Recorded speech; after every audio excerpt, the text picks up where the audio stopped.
코로나19가 세계적으로 확산하면서 글로벌 IT 기업들이 각자가 보유한 기술을 활용해 감염병 퇴치에 나섰습니다. 오늘 스마트 라이프 시간에서는 IT 기업들이 코로나19에 어떻게 대응하고 있는지 알아보겠습니다. IT 칼럼니스트 이효훈 씨 나와 계십니다.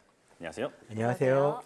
네, 코로나19의 여파로 전 세계적으로 의도치 않게 집에서 머물게 된 분들이 많이 계시잖아요. 네, 자연스럽게 택배나 배달 서비스를 또 많이 이용하게 됐는데 미국에서는 아마존이 이런 서비스에 압도적 1위를 달리고 있다고 들었거든요. 설명해 주시죠. 그렇습니다. 이 코로나19 발생하기 전까지는 아마존이 좀 독과점 기업이라고 말도 좀 많았었습니다. 한 40%를 차지하고 있거든요. 하지만 이 자택격리 생활이 시작된 후로는 오히려 이게 생명줄이 된 겁니다. 특히 코로나19 관련해서 의료, 생필품 배송 수요가 크게 늘었다고 하는데요.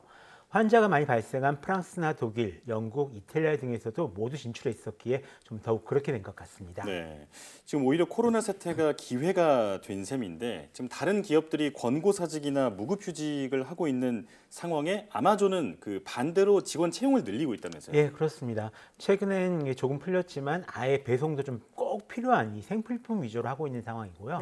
지난 3월에는 10만 명을 고용을 했고 이번 달에는 7만 5천 명을 추가로 채용할 계획입니다. 그렇군요. 또 하나 재미있는 게 있는데요. 이 코로나19와 관련돼서 이 거짓 정보를 넣거나 아니면 가격을 올린 물건 이 수백만 건을 이 아마존 웹사이트에서 다 지워버렸습니다. 원래 이게 정부나 자치단체가 하는 그런 일을 아마존이 해버린 건데요. 마스크 같은 물건의 가격이 폭등하지 않도록 관리를 하고 있다고 합니다. 이것도 역설적으로 시장을 과독점하고 있기 때문에 가능한 그런 일이겠죠. 그렇군요. 자, 코로나19와 관련해서 가짜 뉴스가 전염병처럼 퍼진다 이런 의미의 인포데믹이라는 말까지 생길 정도였는데 가짜 뉴스를 막는 역할도 아마존 톡톡히 하고 있군요. 자, 그럼 다른 기업들은 어떻게 대응하고 있는지 궁금한데요.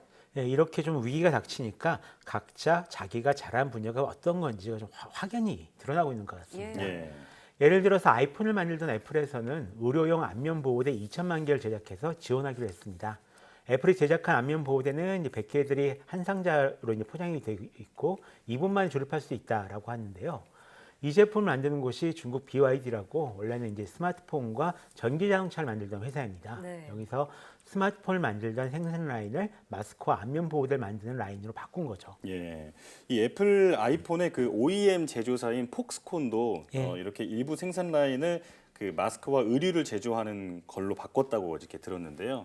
자, 이렇게 코로나19에 대응해서 기업들이 생산 라인을 개조하고 있는데 그렇다면 인터넷 기반의 서비스를 제공하고 있는 그 기업들은 어떻게 하고 있나요? 좀 나름 기발한 방법을 생각을 해놓고 있습니다. 예를 들어서 인스타그램 있잖아요. 인스타그램은 이번에 기프트 카드 기능을 추가했습니다. 인스타그램에서 비즈니스 계정을 가진 사람만 쓸 수 있는 기능인데요.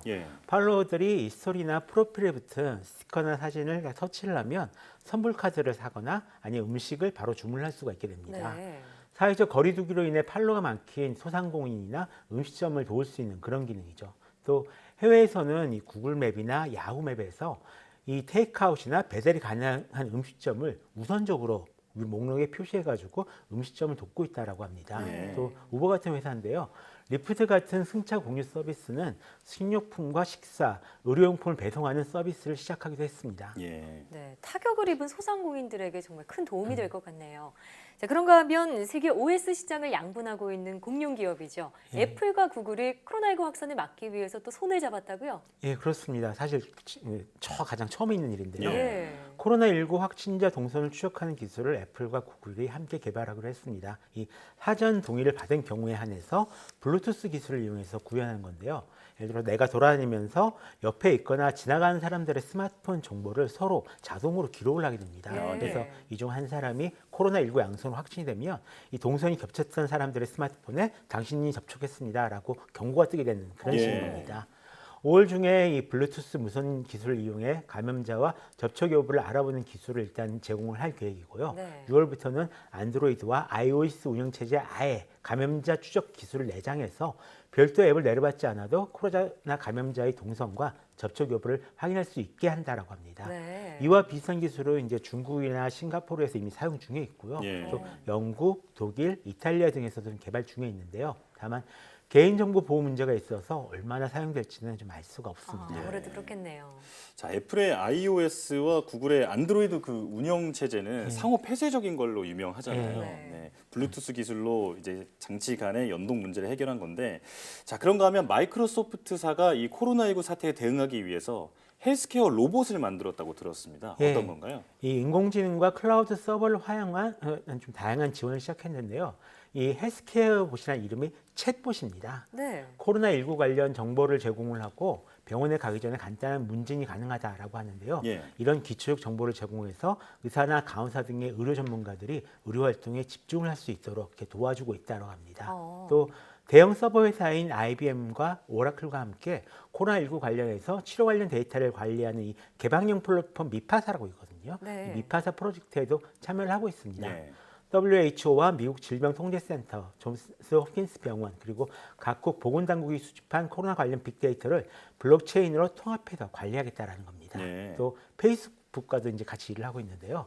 코로나19 관련 문제 해결을 위한 코로나19 해커톤을 개최하기로 했습니다. 예. 해커톤은 소프트웨어 분야에서 개발자들이 팀을 이뤄서 일정한 시간과 장소에서 프로그램을 개발해서 이렇게 경연하는 것을 의미하는데요. 예. 이들 IT 업체는 보건, 취약계층, 기업, 교육, 공동체 등 부분에서 코로나19로 야기된 문제를 해결하기 위한 소프트웨어를 개발했습니다. 하나 더 있는데요. 네. 예. G 헬스케어와 함께 이제 코로나19 환자 모니터링 소프트웨어도 이제 출시할 예정이라고 합니다. 소프트웨어 설치 비용을 제외하면 나머지 비용은 이제 포기하겠다라고 공식적으로 밝혔습니다. 아, 예. 그렇군요. 정말 세계 IT 기업들이 코로나19를 극복하기 위해서 자사 기술을 총동원하는 건 물론 경쟁 업체와도 협력을 마다하지 않는 모습들을 살펴볼 수 있었는데요. 자, 그런가 하면 WHO에서는요, 사회적 거리두기 때문에 집에 머무는 사람들이 많아지니까 오히려 집에서 좀 게임을 하라고 이런 권장안을 내놨다고 합니다. 그렇습니다. 불과 1년여 전만 해도 게임 이용 장애를 질병으로까지 볼 정도로 좀 부정적인 인식을 갖고 있었잖아요. 아무래도 코로나19 사태가 좀 변수로 작용한 모양이에요. 아무래도 그렇겠죠. 이 게임에 부정적인 견해를 보이던 WHO 같은 경우는 미국이나 유럽에서 이 코로나19가 확산하면서 네. 게임 수요가 폭발적으로 늘어나니까 예. 이 상황을 제어할 수 있는 대응책으로 이 게임을 하라라고 제시하고 있는 상황인데요. 실제로 이 WHO와 게임 업체 18개사와 함께 펼치고 있는 플레이 어파트 투게더라는 캠페인이 있습니다. 네. 집에서 게임을 하면서 사회적 거리두기를 하자라는 건데요. 이에 호응해서 여러 회사에서 지금 무료로 즐길 수 있는 게임을 이제 배포를 하고 있습니다. 근데 이런 게임들보다 더 인기를 모으고 있는 건 아마 모여봐요 동물의 숲 같은 게임 예, 들어봤습니다. 정말 많이 하더라고요, 요새. 이게 정말 게임 자체는 굉장히 단순하거든요. 네. 그냥 편하게 가상세계의 생활을 즐기는 건데요. 게임 자체도 재미있지만 워낙 집 밖에 나가기 어려우니까 이런 게임을 좀 많이 찾는 것 같습니다. 네. 여기에 더해서 해외에서는 이 카인드 워즈라는 게임도 많이 그 인기를 얻고 있는데요. 네. 이게 게임이긴 한데 게임에서 편지를 써서 보내면 실제로 존재하는 현실의 사람들과 서로 편지를 주고받을 수 있는 그런 게임입니다. 예. 원래는 이게 지나치게 경쟁에만 몰두하는 인터넷 환경에서 벗어나기 위해 만들어진 그런 그 교육적 게임이었는데요. 네. 코로나19가 터지는 바람에 힐링 게임이 되었다고 합니다. 네. 오히려 게임을 이렇게 국제기구에서 권장하는 것도 처음 겪는 네. 일인 것 그러네요. 같습니다. 네. 지금 소개해 주신 것처럼 여러 기업들이 각자 보유한 그 기술을 활용해서 다양한 활동에 앞장서고 있는 걸 들어볼 수 있었는데, 자, 또 다른 활동들은 어떤 게 있나요? 일단 이 페이스북이나 구글, 트위터 등에선 가짜 정보를 걸러내는 쪽에 굉장히 힘을 많이 쏟고 있고요. 예. 정부기관 등의 이 코로나19 관련 무료 광고를 할 수 있도록 하고 있습니다. 또 구글 미트나 MS 팀즈, 라인웍스 같은 화상회의 도구와 재택근무 도구를 좀 무료로 지원하고 있기도 합니다. 네. 이 아마존 프라임 비디오 같은 서비스도 있는데요. 우리나라에서도 이용할 수가 있습니다. 그래서 아동용 콘텐츠를 회원가입 없이 무료로 볼 수 있도록 하고 있고요. 예. 이게 한글 더빙까지 잘 되어 있기 때문에 예. 이용하시면 괜찮을 것 같습니다. 그렇군요. 자, 이처럼 세계 각국 기업들이 코로나19 확산 방지와 또 사회적 거리두기 동참을 위해서 이렇게 노력을 하고 있는 모습 볼 수 있었는데요. 개개인도 계속 경계를 늦추지 않으면서 동참하는 모습 보여야겠습니다. 오늘 말씀 고맙습니다.